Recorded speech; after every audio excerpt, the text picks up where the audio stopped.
Virtuous Men, a podcast devoted to sharing the lives of men of history, fiction, and today, and the virtues they personify. Welcome to a special bonus episode of Season 3, where we collaborate with our good friends at A Brother's Creed for some more conversation and commentary. This time we'll look into the theme of underdogs, and each share an inspiring story about overcoming the greatest of odds. Welcome to Part 2.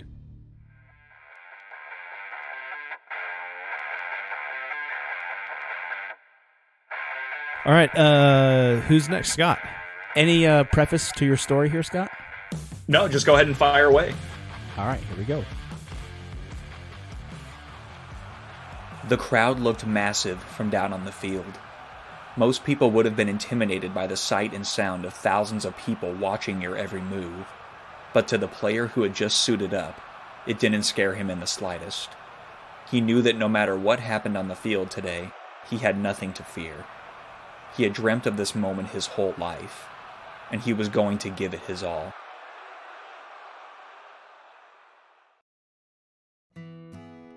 Daniel Rudy Ruettiger was born on August 23, 1948 in Joliet, Illinois.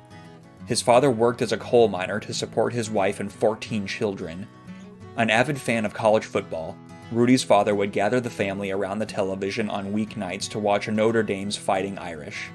These gatherings would instill in Rudy a dream of not only attending Notre Dame, but joining the team itself. He attended Joliet Catholic Academy in his high school years. He was a promising athlete, showing skills as a cornerback in his junior and senior seasons. He managed to also gather a significant amount of tackles to his credit, despite weighing a mere 165 pounds and standing 5'6". But academically, Rudy did not fare so well. He discovered that he had dyslexia, which contributed to his poor grades. Unfortunately, he would also catch flack and criticism for his dream to go to Notre Dame. After finishing high school, he decided to join the Navy. He spent 2 years at sea as a yeoman aboard the USS Robert R. Wilson during the Vietnam War. While on the deck one day, he noticed a lieutenant with a Notre Dame class ring on his finger and mentioned that he wished to go to school there one day. He was surprised to hear words of encouragement instead of the usual negativity he received when sharing his dream. After his military service, he spent the next 2 years working in his father's power plant. His friend Pete also worked with him and encouraged him in his Notre Dame dreams. One day, when Rudy and Pete were working, Pete tried unsuccessfully to fix a jam in the gears. It suddenly sprang to life, and Pete was killed in the process. Rudy saw the death of his friend as a sign to finally throw caution to the wind and make his dream a reality.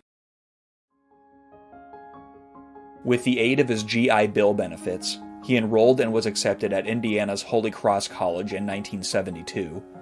He was able to find a job as a groundskeeper at Notre Dame itself, where he would walk the field that he so longed to play on with the Fighting Irish.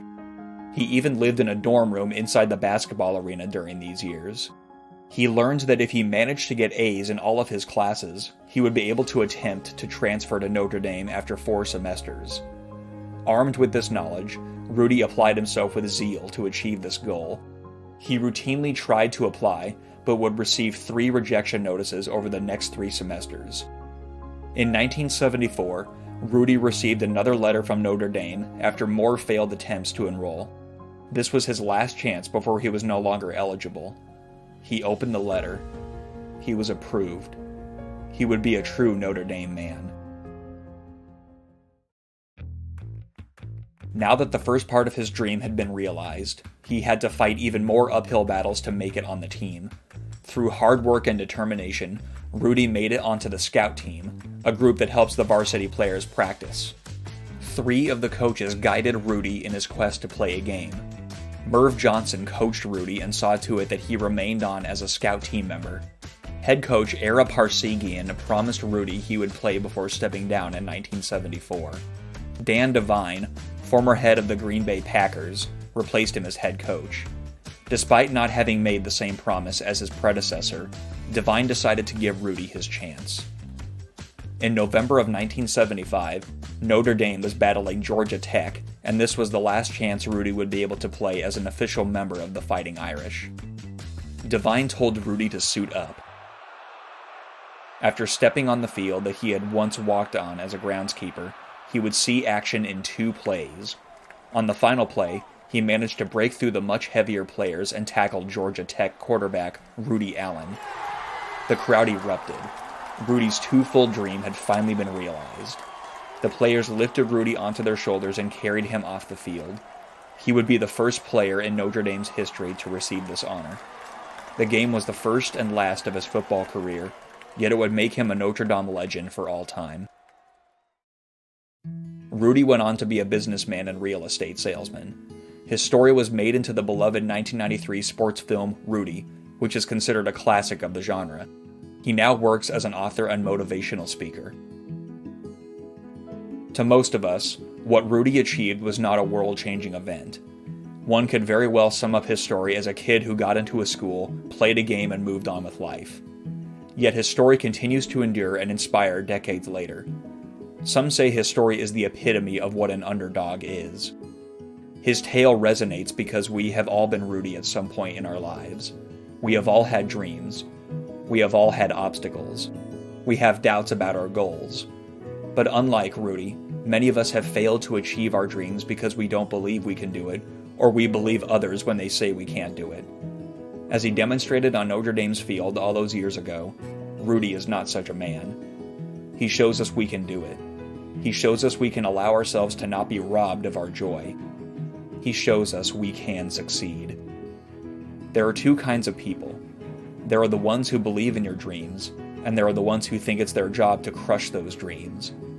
Every single day, I've got people coming up to me, thanking me for bringing a little something to their lives. A couple of hours of inspiration to their lives. Veterans and kids and people dying of cancer. You know what? I'll take those people over the joy stealers. My people outnumber the joy stealers 1,000 to 1. And that's the truth. Rudy Ruettiger. Loved it, man. I love that message at the end. We're just like, be someone who's encouraging of people and not a joy stealer. Well, that's what it comes down to in the end, you know? I mean, like your dreams do give you joy, and then it seems like there's people that just tell you, no, don't even waste your time. You know, what are you doing this for? And it's like, no, you're not taking that from me. So would they tell them just, you're too small, or? Yeah, well, and I mean, as it said in the episode, he was not really what physically, he was not really what you think of when you think of a football player. You know, he was underweight, he was skinny, he was short, you know, so, and the fact that, I mean, getting into Notre Dame, like a very prestigious school, when your grades aren't very good because you have dyslexia, so he definitely had a lot working against him. And what I always found so inspiring about that story is that he worked so hard toward this goal, and he only played in 1 game, and that was it. So usually with stories like this of someone fighting to get somewhere, they tend to get there and stay there for a while. But for him, it was just a game, and that was all. Yeah. So you look at it and you think it's not a big deal. He just did all this to play a game. Like, why did you waste your time doing all that? But clearly it meant something to him, and we all know what that feels like, you know? Yeah, he achieved a goal that he had. I mean, and a huge goal, something that he had as a kid. And I mean, I don't know if his father was alive too when he played in the game, but I mean, imagine his dad too sitting there watching his son play on the Notre Dame football team. I mean, it's just like that's kind of crazy. It made me think of a quote that says that he who says that he can and he who says that he cannot are both right. And it's just that grit of saying, you know, just keeping going and just if you have a goal, push to it and push through it. And I really like that story. Oh yeah. Well, I mean, I don't know if any of you have seen the movie Rudy, but there's a scene where it's kind of later in the story, and he is looking at his final letter from Notre Dame saying whether he's going to be rejected or not, and he opens it up and sees that it's been approved, and he just starts bawling, and the audience just loses it. And I really want to believe that that's how it was in real life. Like, it's one of those cases where I so want it to be that way in real life, that he just gets that letter after all this rejection and all this work, and then boom, he's in. I want to believe that that's how it happened in real life. Powerful moment indeed. And it's also interesting too because I couldn't care less about football, Yeah, but surprise. so, and I'm not really a school spirit kind of guy. Like you talk about schools and teams, and I honestly don't care. I'm just going to say that flat out. I'm not interested, but it's the story of this guy, so that's really that's what I resonate with. Like, I don't care about the football. I don't care about the school, but this guy who had a dream, I think that's what makes his story so relatable to people across, whether you're into football or not. Like, you connect to it because of that. Yeah, what is it that Arnold Schwarzenegger would always say? Don't listen to the naysayers. He said people will always say, "Oh, you can't do that," or "You can't do that because it's never been done before." And he was like, "I always loved doing that because then I know that I'm the first person that's ever done it." It's cool. Thanks for giving me motivation. Yeah, or it's like that line in The Matrix where they're getting ready to rescue Morpheus, and Trinity says, "Neo, no one's ever done anything like this before," and he says, "That's why it's going to work." Yeah, there you go. That's why in our intro we have a thing of from Lost, the show Lost. There's a guy in that show, his name is John Locke, and he's in a wheelchair, and he says, his famous thing, he says, "Don't tell me what I can't do." Is that what that's from? I was wondering what that was from. I forgot to ask you guys last time we were together, but I was like, what is that line from your intro? The "Don't ever tell me what I can't do, ever." Yeah, so what that was from. There's one moment where he wants to go on like an Australian like walkabout or something like that, where you have to like hunt and survive and all sorts of kind of stuff. But he's in a wheelchair, and the guy's like, "I'm sorry, sir, but you just can't do it." And he's like, "Don't tell me what I can't do." And he's just like, that's his whole thing, is that I can do anything. This is not a disability. It's I can do whatever I want, and it's a cool character. Yeah. Oh yeah. So, and I love that tenacity too. It's like, don't tell me what I can't do because you don't know like what I'm capable of. That kind of mentality. So, and and he definitely. Except for when my kids get that. Except for when my kids get that attitude, then I'm like, yes, I can tell you what I can. You could do that when you pay your own bills. Yeah, right. Dad, I've been listening to your podcast, and yeah, exactly.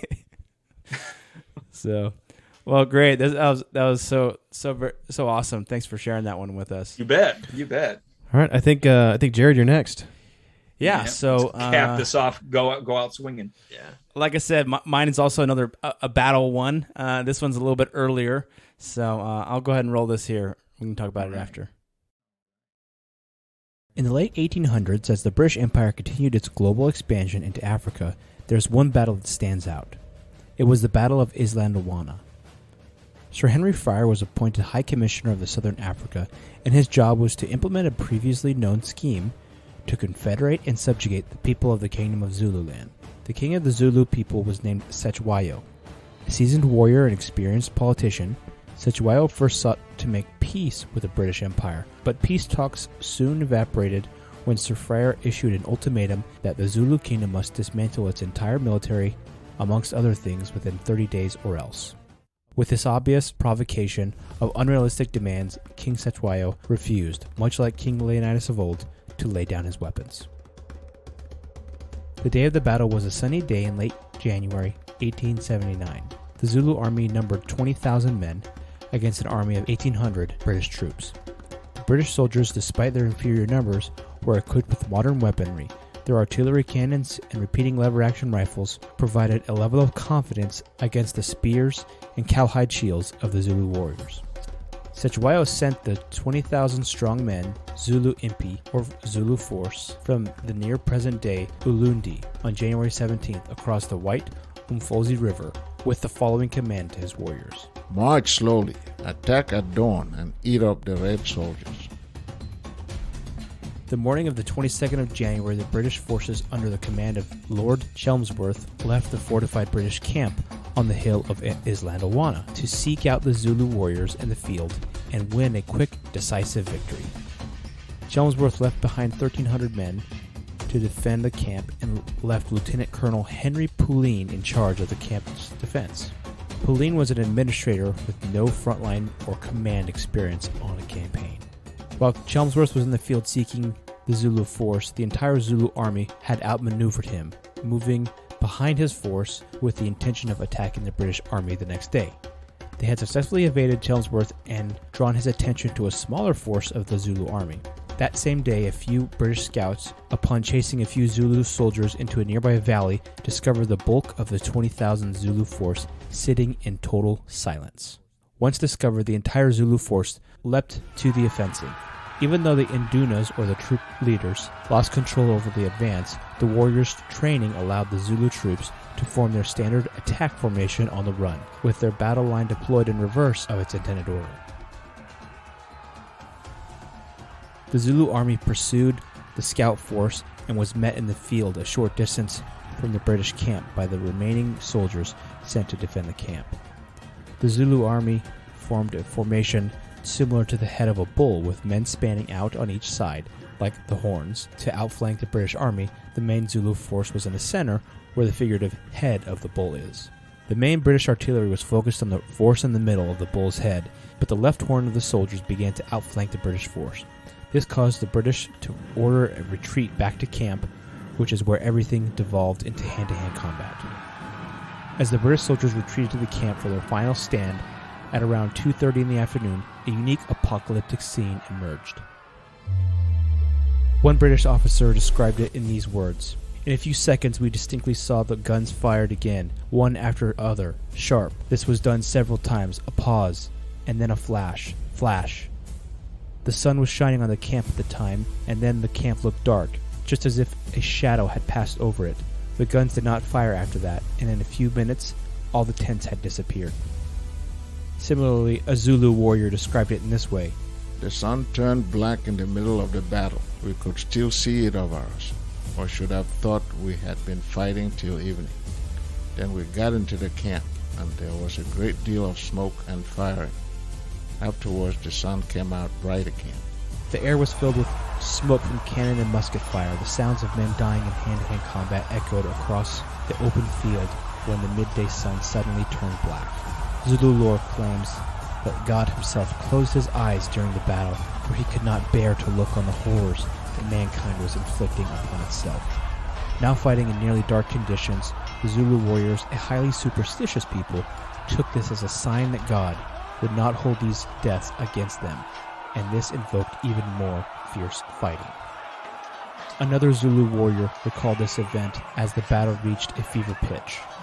The tumult and the firing was wonderful. Every warrior shouted "Usudu" as he killed anyone, and the sun got very dark like night with the smoke. At this same time, in a battle not far from the main skirmish, Zulu commander Bilini Wasadi, who was thought to possess great mystical powers from the sun, was defeated. This fact only adds to the mysterious nature of this battle. The full effect of the partial solar eclipse that occurred that day is unknown, but it certainly introduced a new challenge in the battlefield for both sides. As the British forces began to run low on ammo and were surrounded by the Zulu warriors, the fighting began to be mostly hand-to-hand combat, which evened the playing field between the two forces. The British soldiers fought back-to-back as the Zulu warriors surrounded and entered the encampment. One Zulu account of the battle relates a single-handed fight by a guard of Chelmsworth's tent, a big Irishman, who kept the Zulus back with his bayonet until he was speared and the general's Union flag was captured. In the end, an estimated 1,300 British and African auxiliary forces were killed, and about 2,000 Zulus were estimated to be killed as well. Cetshwayo, sensing that there was a vast number of men absent after the battle, asked where the rest of the regiments were.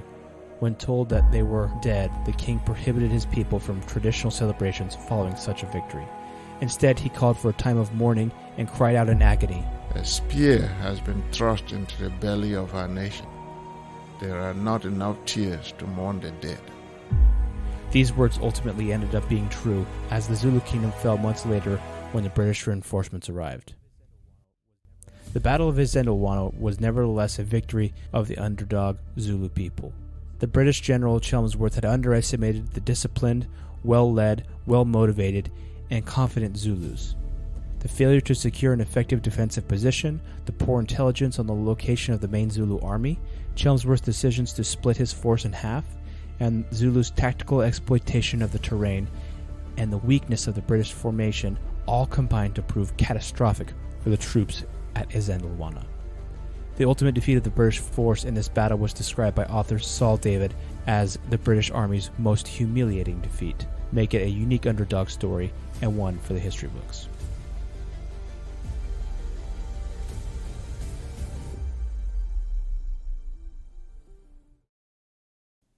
Yeah, that is definitely one for the history books, I gotta say. Yeah, well, one of many underdog defeats perpetrated on the British Army, right? Yeah, that one was just wild. You go up against a force that just has spears and cowhide shields. Going up against cannons and automatic repeating rifles. Yeah, They had no firearms whatsoever. they had a few muskets, old school muskets, but Yeah. these guys had like lever action, Henry rifles kind of a thing. Wow. Oh my gosh. And So where did you hear about that story? I just was kind of looking around online and I found it, and I'd never heard about it before, and I just said, wow. And I think that the whole aspect of the partial solar eclipse during the middle of the battle and how it just invigorated the fighting and everything. I mean, can you just imagine being in that scenario where everything goes black and you have these, it just invigorated some of the soldiers, and I'm sure scared the heck out of some other soldiers, kind of wild. I think there's a movie. It's an older movie, but I think it's actually called Zulu, and it's about that battle. You're right. With I was going to say that those the Zulu warriors, I think, were pretty fierce. I mean, they're pretty ferocious in what they did. I mean, and they were well trained too. I think they're some of the if you look historically, like elite soldiers, I think the Zulu warriors were up there for sure. Yeah, I think you tend to think of like tribal warriors. You tend to not think of them in terms of modern military, where there's really strict training regiments and it's all really modernized. But so you tend to think the tribal warriors didn't have that, or they had a more primitive way of fighting. But you look at stories like that and know clearly these people were more than capable of taking on anybody. Right. Yeah, especially when they got discovered, and then they had to form their battle formations, and everything was all just haphazard, and but they were able to do it in reverse order, while they were to get the British on the run. And yeah, it probably didn't help too that they knew the lay of the land too, and the British were likely not familiar with it, so they clearly were masters of their environment, so they definitely had that on their side. Yeah, just the overconfidence, the British too. It's like, well, it's just going to go out and finish this today. I want to be home by lunch kind of thing. And it's just like, all right, you're... Well, and then the one guy, he was like, I'm going to take 500 of the soldiers. I'm just going to go find their army and destroy it.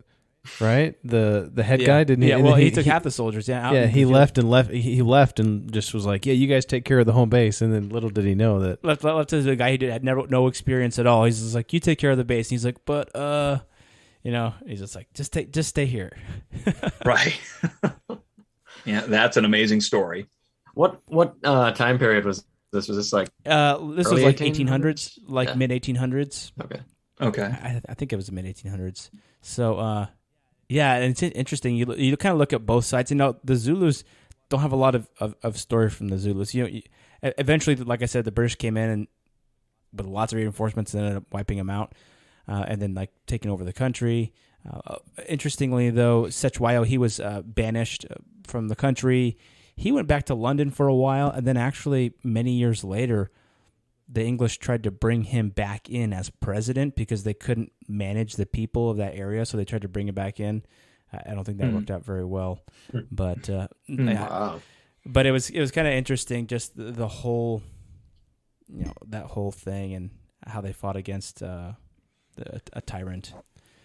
I just love the story of just underdogs. I've always been for the underdog, and just coming from someone, either whether it's a country or a team or an individual person that is looking into the face of a beast and probably in their heart is saying, I don't know how this is going to happen, or I don't know how this is going to work, or how we're going to win, or how we're going to hold ourselves up, or how I'm going to get on this team. But being able to look forward and to look at the mission in front of you and execute, not everybody can do that. But when it does happen, it makes for some great stories. Oh yeah. Oh, yeah, well, and that's the great thing about underdog stories too, is that they're, regardless of the context, they're always universal. Like everybody can look at an underdog story, and even if they don't know anything about Zulu history or Notre Dame football or anything like that, like you can always identify with that struggle and that whole feeling of I'm facing, like you said, facing a beast. I think all of us can relate to that. Oh yeah. Yeah, I think I mean that's why we watch sports, right? I mean, who wants to just watch a game where you know who's going to win and you know the outcome is perfectly predictable. You know, you like those games where somehow, some way, the team who shouldn't even be on the same field is somehow the team who wins, and I think that's why I watch sports. I love to see that. Yeah, I totally agree. And what's funny, this might seem like an oxymoron, but I feel like as Americans, like I feel like as an American, it's in my blood to kind of, the American Revolution was a great underdog story, going up against the British Empire. And so I feel like that's the history that we have. And we actually, me and Ethan are actually thinking about doing a little bit of a episode series on that and like why that was so impactful and what made that and how that was so different from many other countries that tried to do that at the time. But I just feel like that's part of our history. And even though now we're like a giant superpower, we're not really the underdog anymore, but I feel like that's part of our history. And I'm very proud to be an American because, well, for a lot of reasons, but that's because of it, because we, stood up against a tyrant and said, no, we're doing things differently. Yeah. And the way that we did that was pretty unique and pretty different. Yeah, it definitely inspires you looking at it through the modern lens and thinking, wow, like what kind of battle do I have where I could be put in those positions to test myself? Yeah. I feel like it also goes back to just, I feel like inherently there in men in particular, there's this whole desire to be tested and to face a test, whether you know it or not. I feel like every man has that to some degree. So I think hearing an underdog story, especially like you said, like the American Revolution, you kind of put yourself in that situation and think, what would I have done? Would I have fought or would I have gone home and just followed orders or done whatever, So at least I find myself thinking of those things. Yeah. It's interesting in the Winter War story that I told about Finland, after the 3 months, they ended up seceding some of the border territory anyway that Russia wanted. But the thing is that, and this went back to, there was many historical professionals were saying, or historians were saying, that Russia didn't want just the borderland. They would have taken the entire country, and they would have set up what they were going to call the Finland communist puppet, and that they would just use them to control, borderlands into Germany or whatever else it may be. And it was that if they would have just said at the beginning, okay, yeah, you can have some, then Russia would have just, you give a mouse a cookie and they want to take the whole thing. And so, but them, by saying, no, we will not give in, and they put up this massive fight, they were able to keep, and then at the end, Russia was just kind of like, okay, fine, just give us this little, we'll take this little tiny portion and then we'll just leave you alone because we don't want to fight anymore. And so, at the end, they still lost, right? But it would have been much worse if they wouldn't have fought. Right. Well, it's sort of like, well, you're a huge superpower. We're just a tiny little country, so it'd be easy for us to just hand it over to you. But no, you're not getting it without a fight. Whether you might get it, it's probably likely you will get it, but you're not getting it without a fight. It's all about doing it on your terms, right? Right. The outcome might be the same, but you're not going to force me to just give up. I'm going to do this with a fight, and you're going to know about it. It's going to cost you something. Exactly. Exactly. Right. Like, this is going to be, if you get what you want, it's going to be hard earned, and we're going to make sure of that. Yeah. Which is a heck of a lot more noble than saying, yeah, I don't want to get my hands dirty. Here you go. Like, where's the nobility in that? Where's the honor in that? Where do I sign? You give them an inch and they'll take a mile. Exactly. Oh gosh, plenty of that going on. Yeah, there is plenty of that going on. I've been thinking about like that a lot recently. Especially with everything that's going on. It's just like, you nobility, honor. At what point do you say enough is enough? At what point, where do you draw your line in the sand? You talked about earlier, like the American Revolution. You're like, would I have been someone who was like, yeah, let's do this, or would I have been someone who was like, the British aren't that bad, or it's not that terrible, it's okay. So I think about that a lot, and I think about my forefathers and the sacrifices that they made for me and so that the country that I can live in today, and I think what sacrifices should I be willing to take for my kids, and that's something that weighs on my mind, especially nowadays with a lot of the I feel liberties that have been taken that are being taken from us. We need to be very conscious of that. Right. In the United States, in some other countries, it's even worse. But I think we're in a time where we're getting a taste of what other countries go through. I feel like America is really facing that right now. Like in our modern age, we're getting a little glimpse of that right now, and a lot of people are showing where they stand. Yeah. Well, it kind of harkens back to that really powerful Veterans Day image that you guys had on your Instagram. Like that was when you were talking, that's instantly what I thought of. And I'm thinking, wow, I wonder if we could be in that position too, of here's what we sacrificed for our kids and everything. I especially, like you said, like probably, I would imagine as a father, you probably think about those things a lot too. Like you said, what am I willing to give up for them to have a good life? Right. Yeah. I mean, sometimes it's like, well, it's okay if it's happening to me, but it's like, what if somebody's trying to push this on my kids? Or what if if they take an inch, they'll take a mile. Like, what was it? 2 weeks to slow the spread ended up in 2 years, basically. Yeah, how many weeks are we in that? Yeah, exactly. So just keep giving us more power, and then we'll get back to normal. Yeah. 2 years later. It's tough. I mean, I want my kids to be in a good spot, and I want them to have freedoms and liberties. And so, at what point do I say stop? Yeah. I think it's at the end of the day, we need to realize it may not be such a big thing on its own, but what it comes after that, and when you set that precedence, what comes after that, and it's a slippery slope. So we're too trapped in the present moment. We just don't really think about the future.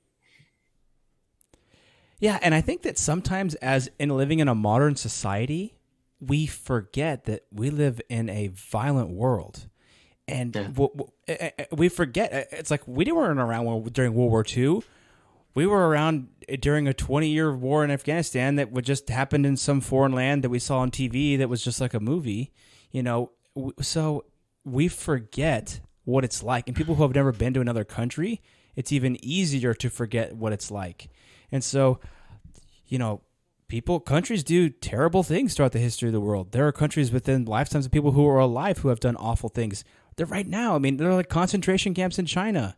And, you think about but people so easily forget that. People so easily forget, like, fighting for what's right or fighting for your justice. And they're like, well, what are you going to do, And it's like, well, what did our ancestors do? What do people do who fight for justice? And it's... I'm not advocating violence or anything like that. I'm just saying that, like, there's people. Sometimes people think that those things can't happen because, well, that's not happening where I live, and it's like, well, it could. Someone could march in here and take over our country. Haven't you seen Red Dawn? right, exactly. Oh yeah. Good luck. Well, I sort of have come to believe over the years that I feel like traveling to a foreign country should be a requirement for every American citizen. Just so they can see how good we have it here. Yeah, but before you criticize, see what it's like everywhere else. Mm-hmm. Right, exactly. Like but that doesn't mean go like to a third world country and then see if you're going to say those things about America again. But that doesn't mean like go to a 5-star resort in the Bahamas for a week and yeah. Exactly. Yeah, like if you go to Jamaica, stay away from the resorts or something like that, or Mexico or somewhere like that. Yeah, exactly. Yeah, those are very good points for sure. Yeah. Well, this has been great. I think all of these underdog stories were excellent, and just not only the theatrical nature of them, but the message that they presented as well. We love getting together with you guys and doing these collaborations. They're just really fun. We love putting these stories together, and part of our podcast is telling those experiences and exploring new things. And I know you guys as well tell some excellent stories of some great men, and I think these were excellent examples of those. Yeah, that was a good suggestion for doing that. That very good suggestion. Well, cool, guys. Well, thanks again for your time. It was great doing an episode with you. And to everyone out there, check these guys out. The Virtuous Men podcast. We're going to put links in the show notes, of course. We're the Brothers Creed podcast. And both great shows, so go give them a listen. Indeed. All right, thanks, guys. Yeah, thank you guys a lot. Yeah, take care. Looking forward to the next one. Yes. Of course. This episode of Virtuous Man was written and recorded by Jamie Adams and Scott Einig, and featured Ethan and Jared Thomas of A Brothers Creed. Thank you for joining us for part 2 of this bonus episode. And thank you for joining us for Season 3. Stay tuned for Season 4 in summer 2022, where we will continue to discover and explore the lives of virtuous men.